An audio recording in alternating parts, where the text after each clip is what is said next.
Bonjour à tous, donc on se retrouve aujourd'hui pour une nouvelle vidéo dans ma 205. Donc là on fait face à un petit problème de fuite. Là on est à l'intérieur côté passager.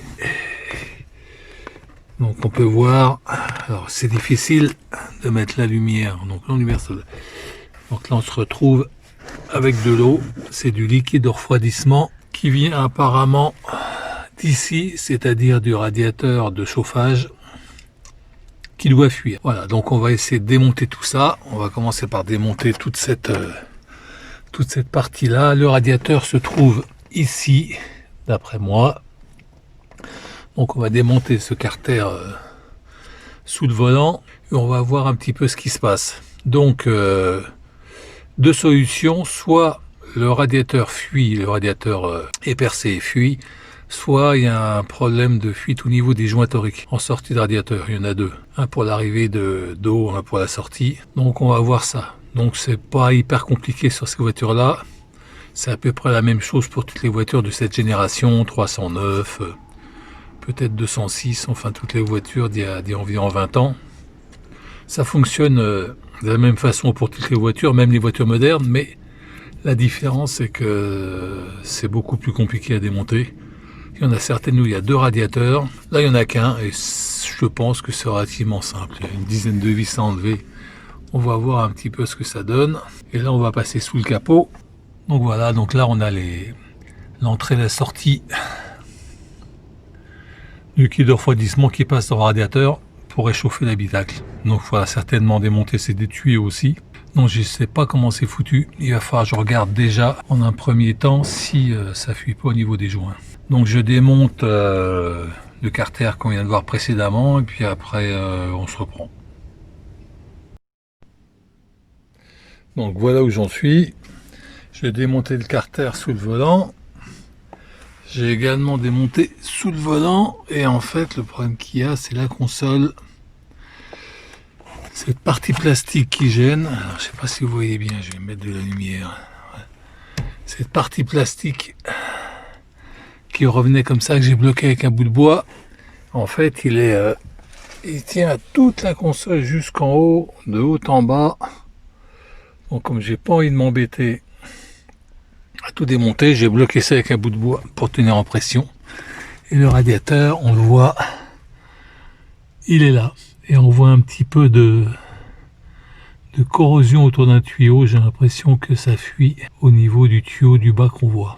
On voit un petit peu le deuxième tuyau en partant du haut. Enfin, donc j'ai l'impression qu'il y a de la corrosion sur le tuyau de retour, le tuyau qui est en bas.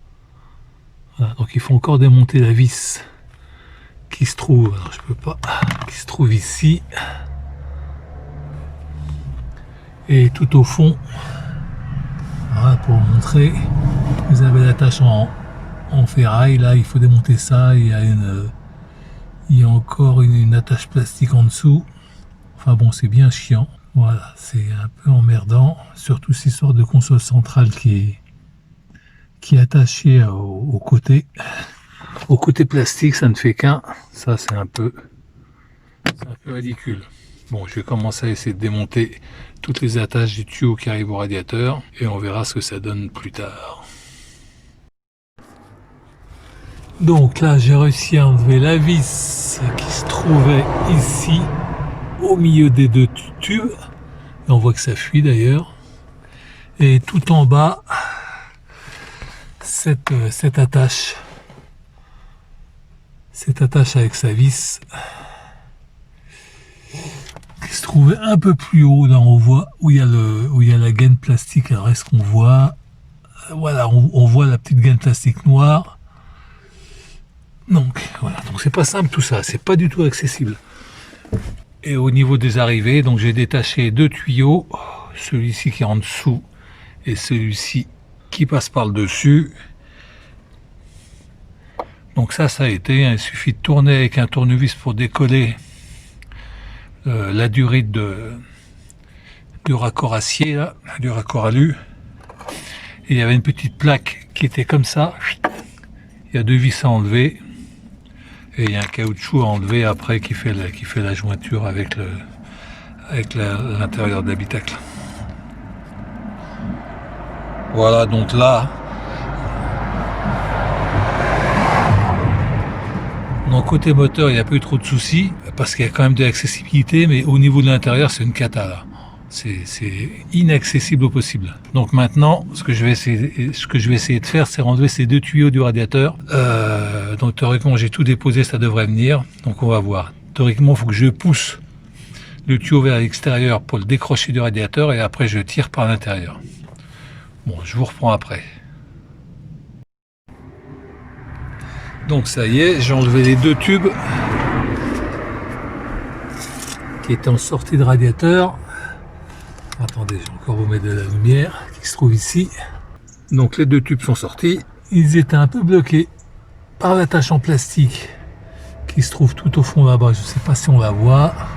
Ah, c'est une galère cette histoire. On les voit et c'est tout en haut. Et en fait, il faut très légèrement tirer le radiateur pour qu'ils sortent de leur logement et après je les ai enlevés avec une pince en tiraillant, un coup à l'extérieur, un coup à l'intérieur. Et là, le gros problème, c'est que j'arrive pas à enlever le radiateur parce que celui-ci bloque en haut. Oui. Donc, je sais pas s'il faut démonter toute la bagnole. Encore un truc bien fait. Donc là, pour l'instant, je suis bloqué pour extraire le radiateur. Donc ça y est, j'ai extrait le radiateur. Voilà, donc en fait, à mon avis, le radiateur n'a rien. Ça fuyait uniquement au niveau des joints de sortie, je pense. Pour sortir le radiateur, c'était un peu la galère. Comme vous l'avez vu précédemment, il était bloqué en fait par la direction. Il a fallu démonter cette pièce-là qui tient la colonne de direction. Et après, ça vient tout seul. Voilà, donc un peu galère quand on connaît pas trop. Mais finalement, j'y suis arrivé. Donc là, le démontage est terminé. Je vais commander les pièces. Je vais vous mettre le site sur lequel je commande les pièces. C'est un site Peugeot qui fait les anciennes Peugeot de 205, 309, etc. Je crois que ça coûte 28 € l'ensemble. Je vous mettrai ça en description en dessous. Donc je reviens un petit peu sur mon radiateur de chauffage avec ses conduites. En fait, j'ai bien regardé, je pense pas que le radiateur soit abîmé. Je pense que la fuite vient du joint. Parce que si on regarde les joints, alors est-ce qu'on voit bien là? Ils sont devenus carrés et tout durs au bout de 23 ans. C'est un petit peu normal et j'en ai remis, là je viens de les mettre. Les nouveaux, c'est des joints toriques numéro 12. Et en fait, je les ai achetés dans une grande surface de bricolage. Voilà, c'est ça, c'est un assortiment de joints numéro 4 à 14. Alors ça, c'est le numéro 12. La pochette, j'ai payé 3,50 €. Et en fait, il y a toutes les dimensions. Voilà, du numéro 4 au numéro 14. Et il y avait deux numéros 12 que j'ai mis ici sur mes conduits.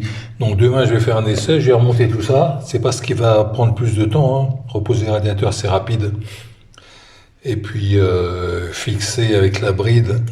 Et je vais faire un essai sans remettre tous les caches pour voir si ça fuit. Mais à mon avis, il y a 9 chances sur 10 pour que ce soit bon.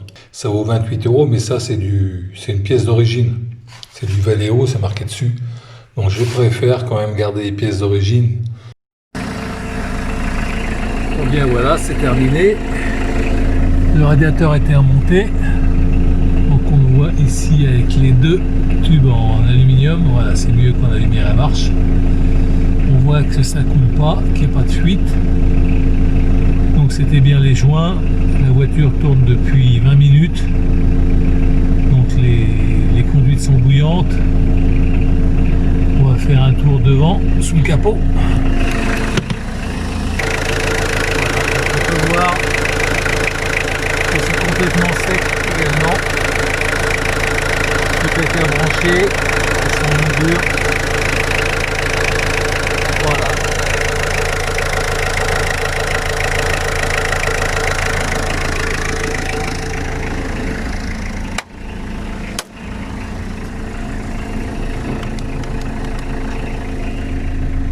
Donc encore une fois, c'est pas une opération très compliqué. Bon, c'est très chiant, c'est très difficile d'accès, surtout par rapport aux conduites du radiateur de chauffage. Finalement, ça n'aura coûté que 2 joints toriques. Bon, le sachet était à 3,50 €, il y en avait 20 dedans, donc j'en ai utilisé 2, donc vous voyez, en théorie 35 centimes. Alors, vous pouvez très bien avoir le même problème avec le radiateur percé. Dans ce cas-là, il faudra le remplacer. Si c'est une Peugeot ou une Talbot avec des modèles 205 ou antérieurs, je vais vous mettre en dessous le site pour acheter les pièces. Sinon, je vous remercie d'avoir regardé cette vidéo. Abonnez-vous si ça vous fait plaisir. Et je vous dis à très bientôt.